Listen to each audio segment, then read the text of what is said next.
Hi, this is Bobby from Horse Tender Studio, and welcome back to my tutorial series on painting a red chestnut with the painting kits that are available on my website. Link will be down in the description. And this is the little mini Magnolia that I've been working on. In the last video, she got her white markings and her light colored hooves and nose painting. After that video, I went and I added some more layers of white, and then I touched up her hooves again. And then in this video, we're going to go over the dark skin detailing.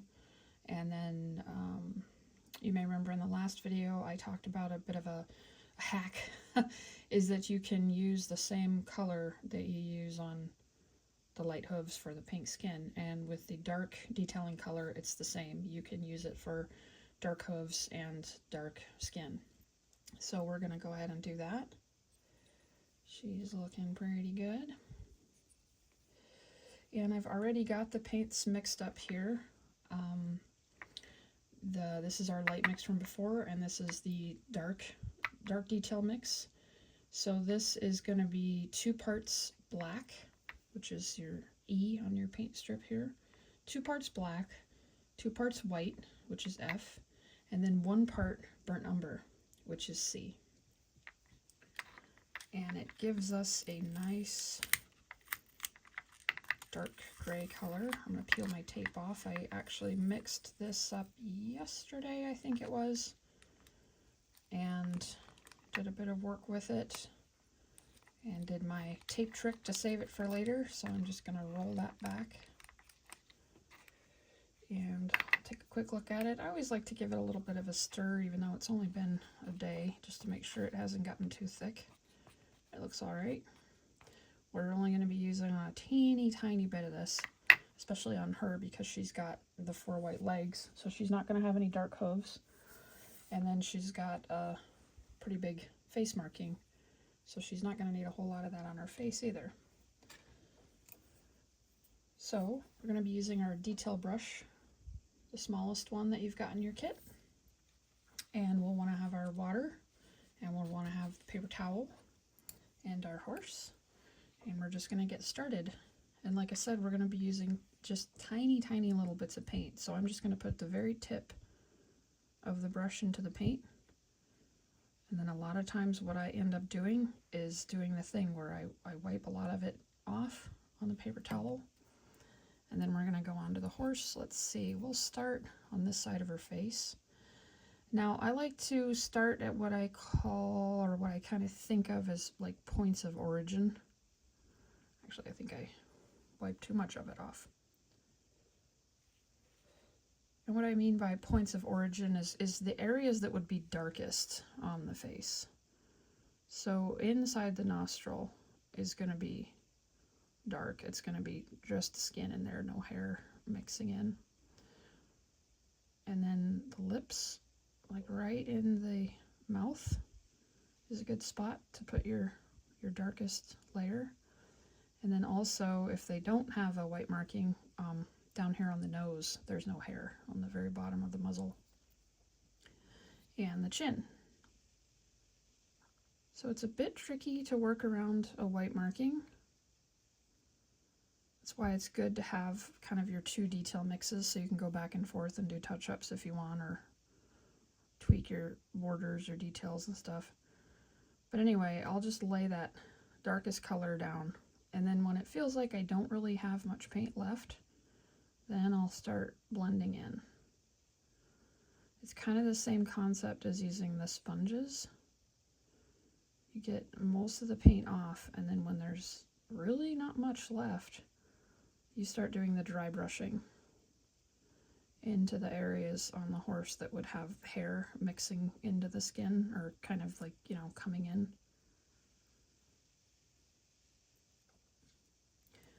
And it's up to you how dark you want to make, like the nose.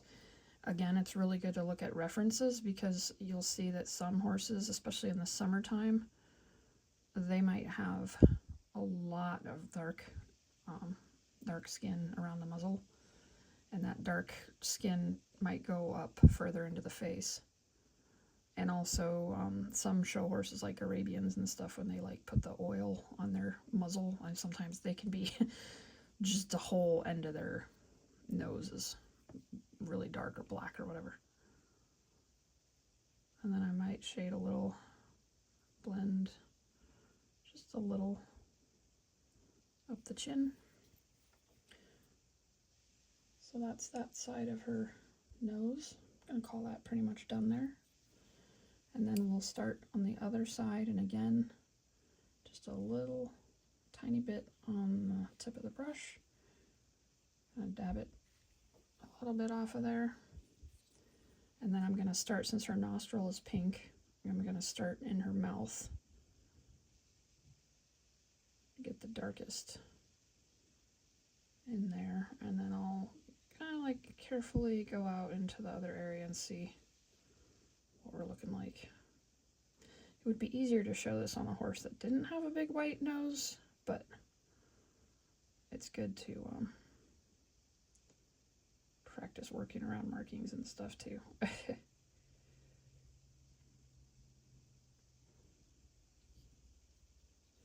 think that's probably pretty good there. Sometimes it's a little tricky to get that border right up against the markings. Just gonna work on that for a second.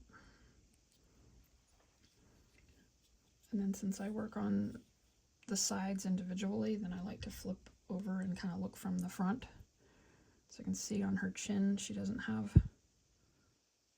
much gray kind of in the middle, and their chin is usually got more skin on it, so less hair, I guess, would be the better way to say that. Yeah, I think she's okay there.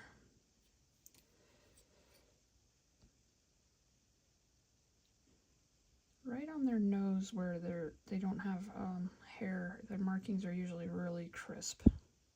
Sometimes there's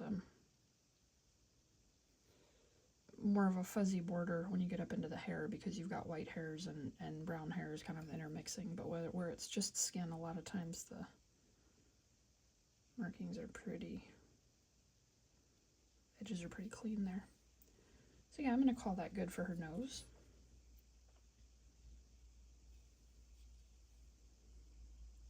And then we're going to do the skin around her eyes. And it's the same thing. Dab a bit of paint on the brush. Wipe most of it off. And then our point of origin, or whatever you want to call it, is the actual eyeball. Since we're going to cover that with the colors for the eye, I'll start there and just kind of gauge how much paint I've got on my brush. Looks like kind of a lot, so I'm going to do another wipe over here. And we can actually use that paint that I just put down to kind of do our blending into the hair around the eye. We're just looking for like a little hint of gray right around like the eye, the rim of the eye.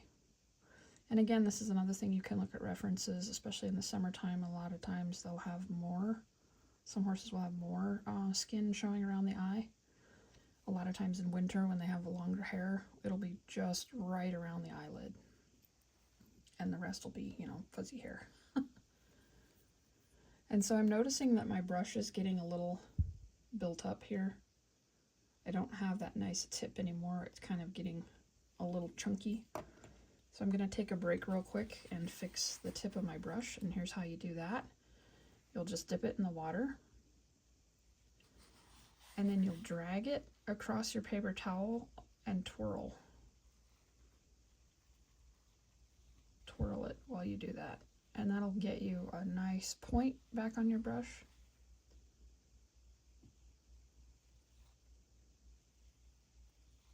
You can also use your fingers or whatever, but this just works really well. Now, if I was going to switch colors, I would keep doing this until it came out clear. But since we're going to keep going with the gray, I'm just going to do that and keep going. So see, now we have a good point again. And that kind of chunky paint that was building up is gone. So that'll be good. Dip in again, dot some off, and we'll work on the other eye. Again, I'm bracing my fingers either on my other hand or on the horse, or just whatever works to steady my hand. We're going to lay some on her eye. I'll drag some more off here. Since the bristles are maybe a little wet, it's going to flow a little more.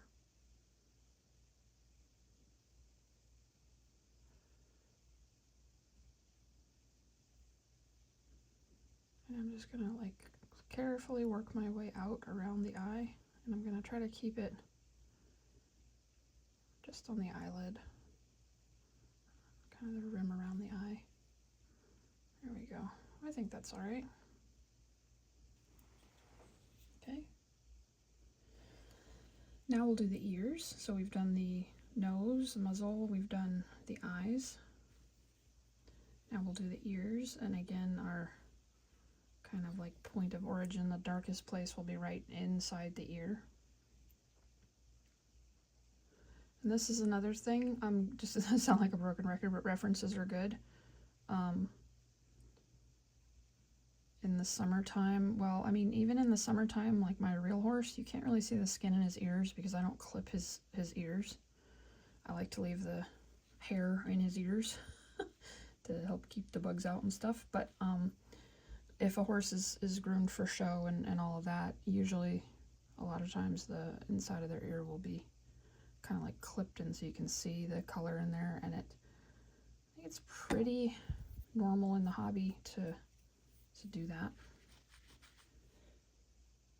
Kind of got it a little darker in there than I wanted. I was yakking away. So I might see if I can fix that on the fly by getting a little water on my brush, just a little. Let's see if I can kind of dilute that a little bit. It's not a huge deal. I mean, nothing is a huge deal.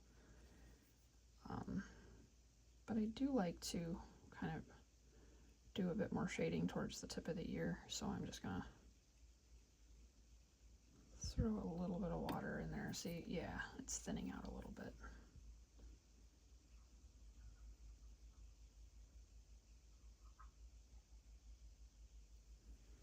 There we go. I like that a little better. This one's still a little stark, but oh well. It's hard to talk and do something sometimes. All right, that's fine. Okay. So she's got her ears a little bit defined there. And now the last part of the skin area will be underneath, where the girly bits would be. I got some water on my handle here. Same thing again, I'm just going to dab a little bit of paint on, dab some of it off, and then kind of the point of origin is going to be right where her udder would be, or if you're doing a boy horse, where the boy bits are. And I'll just lay a little bit on there and kind of see how much it is and how it's acting. For a filly or a mare that doesn't have a foal, their udder is going to be pretty small usually. Fix up my tip again here a bit. So a lot of times on sculptures there isn't an actual udder, especially on like a stablemate or something, so I'll just put like kind of like the suggestion of something there, a little bit of skin.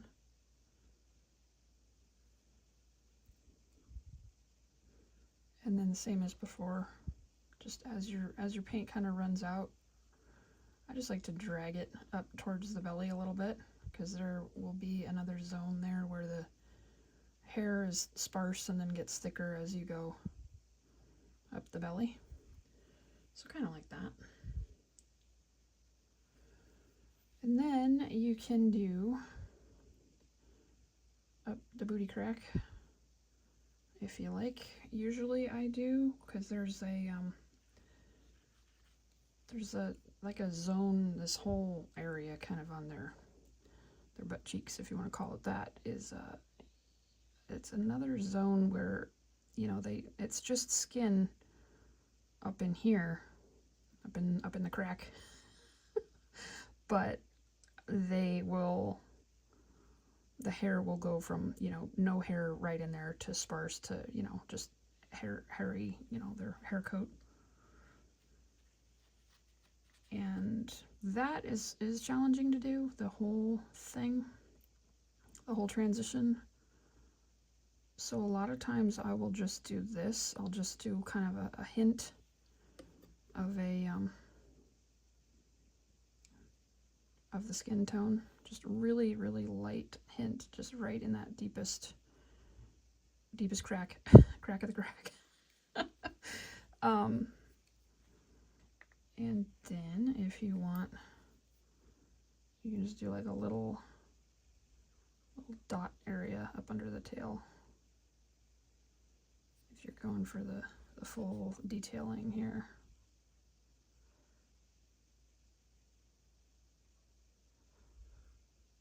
Can't quite get that line to connect.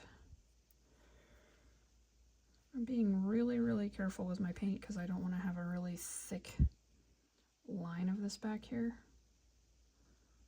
But I'm being like too careful because I'm not. Oh my gosh.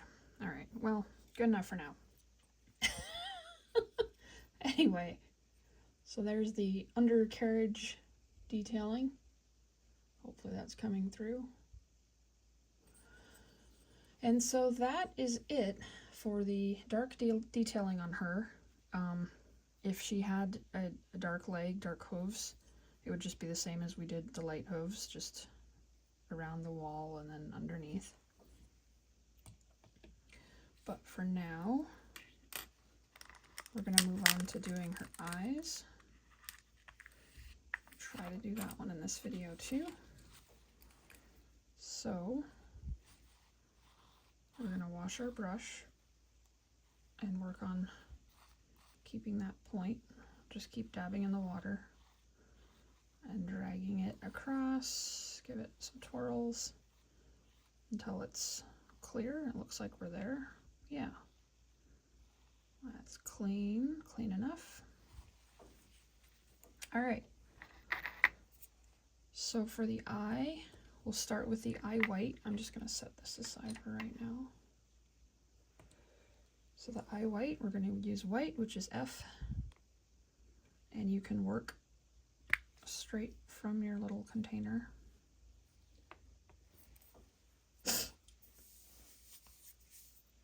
Again with our detail brush. And we're just going to get a little teeny tiny bit. And real quick, kind of going out of order, but you want to look at your horse and kind of decide where they're looking. So the ears are a good indicator. So I would say this eye is looking forward. And I would say on her, this eye might be looking back because she's got her ear back. And that's not always the case, but the ears are a pretty good indicator of where their attention is. So to do the eye whites, I'm usually doing just the back corner. So they're looking away from the eye white. So the eye white will be in the back on this eye, but it'll be on the front on this eye. So that the eye is kind of rolled that way. Now if you're doing an Appaloosa, they often have whites in the front and the back, and that's a whole nother thing. Anyway, before I got going, I just wanted to touch on that. So what I do, you don't have to do the whole eye. I just very, very lightly get some white paint starting on the eyeball, and then I push it into that corner. And just very lightly, kind of, that's it. Sometimes I call this the zombie horse stage. I'm going to go ahead and do my point again. Doing the eyes on a stablemate, it's really, really important to keep the nice sharp tip on your detail brush. You really want a good point on it to be able to get in there. So on this eye, I said she's going to be looking back. So we're going to put a little bit of an eye white in this front corner. And again, I just kind of make contact with the eye, and then I push it into the corner, and then I'll just pull a little bit out towards the middle of the eye, kind of like feathering it out. So there we go. We've got our zombie horse. I'll set her down, close the white paint before I spill it, and then we're going to clean our brush again. Dab it in the water a few times. The good thing about these detail brushes and using just like teeny tiny drops of paint is it's really quick and easy to clean them. So now we're going to go to our black, which is E on your strip. Now, most of the time, I leave a really tiny eye white. You can, if you want your horse to have a bigger personality or bigger kind of reaction or whatever, you can leave a bigger eye white. And I know bigger or smaller is relative on these little horses, but a lot of times I really only put an eye white on just to give the eye a little bit of definition and to give that little hint of like a personality and what the horse is doing, what they're looking at. So I will grab a little blob of black, and this is where it's good to be steady, so I'll brace on everything, and I'll think about it, and I'll usually put the black right in the middle of the eye. Just very carefully dab it on there and leave the eye white with a bit of a curve to it, because the eye, iris, or whatever you want to call it, will be basically kind of round or oval. And so your eye white, you want to have like a crescent shape around the back of the eye.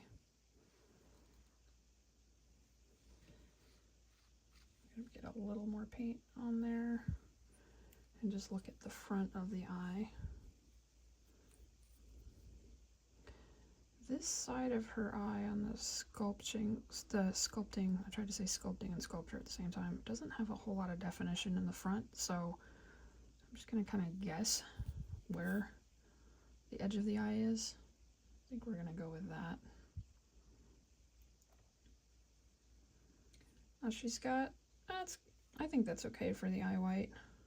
She's got her head cranked over and she could be looking really hard this way, so we're going to leave that for now and see what we think about it in a minute. Another little blob of black here. And we're going to brace, and my target is going to be the middle of the eye, and then kind of push into the eye white just a little, and then start to shape the rest of the eye around.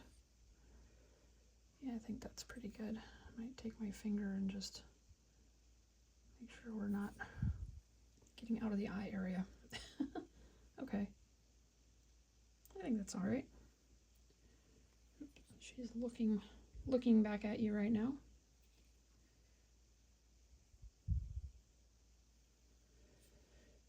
Yeah, this eye over here. I'm gonna carefully brave, and try to just put a little bit more there, because I feel like that eye is looking smaller. There we go. I think that's a little better. So now, at this stage, I'm going to close my black before I spill it. At this stage, you can completely leave it as it is. I mean, you don't even have to do the eye white. You can totally just take black paint and just dot, and they've got eyes. There are no rules. I'm gonna keep saying that. I like doing at least an eye white just because I feel like it gives them personality, a little more definition. You can kind of imagine what they might be thinking or doing. But you can totally just do a black dot for an eye and call it good, and you're done. You've painted a horse and it's got eyes, and you've done it. Like I said, I like doing the eye white, and it's pretty simple, I think, to do the eye white and then the black. And so that could be it. She could be done.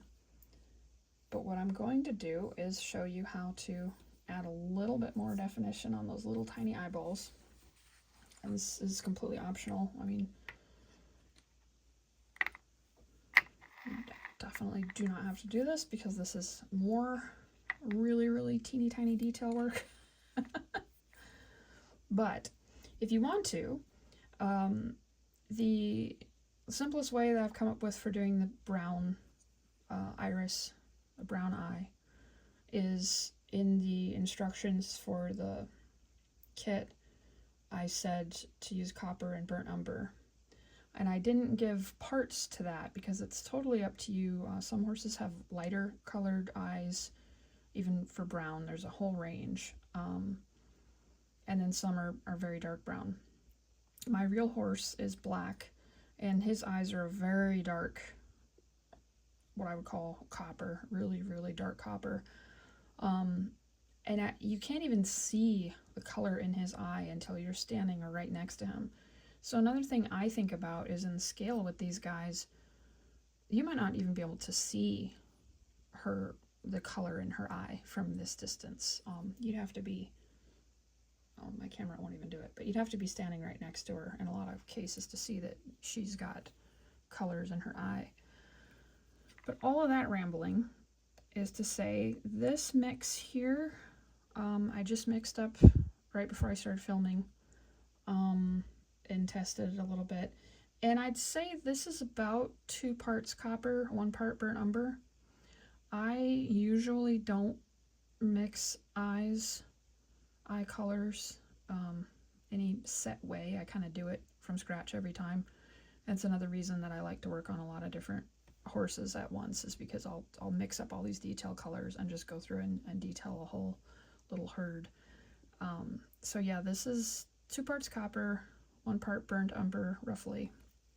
And I think it's a pretty good eye color. So same as all the other steps we've done, you just grab a little dab of it, and then you're going to want to start again in the middle of the eye, and you're going to go right up to kind of the eye rim. You want to leave that black rim of the eye there. And that's it, just like a little teeny tiny dab. I always work from the eye white forward or back because it's easier if you accidentally go off onto the horse. I feel like it's easier to fix that than it would be to redo the whole eye if you got off into the white, if that makes any sense. Like here, I think I went up a little higher than I wanted to, and so I can come in with a tiny bit of that dark detail mix, just make like a line there and kind of fix that where her eye color is kind of going off into her head. But so that's that for just doing the iris of the eye. With a Stablemate, it's just the tiniest little dab. So I'll clean my brush again and twirl my little tip here. Looks like we're clear. And so then the last step, if you're wanting to do this more detailed eye, is to put the pupil on. Horse pupils are generally rectangular, kind of like an oval rectangle shape, and they're very nearly always horizontal to the ground. I've read a lot of interesting things about that. There's cool pictures you can find of like horses and goats and prey animals that have that horizontal pupil, and you'll see when their head is up or down that the pupil stays horizontal because the eye, as I whack my camera, the eye actually rotates. And it's something about, I don't want to go off in the weeds, I probably already am, but it's something about keeping that pupil horizontal helps them see better, or, you know, predators and all kinds of things. Anyway, I'll quit rambling about that. Just remember the eye is kind of like a rectangular oval shape, and it's horizontal to the ground. So a little dab of black paint here. And again, I work from the eye white away. And so all I'm going to do is I'm going to sit kind of in the middle of the eye, just barely touch the paintbrush on, and draw a line. And that's it. And hopefully you can see that. I don't know how well my phone camera is doing on this super detailed shots, but she's got just a little tiny pupil. And then we'll do the same thing back here. I'm gonna redo the tip just because this is like the tiniest of the tiny tasks here.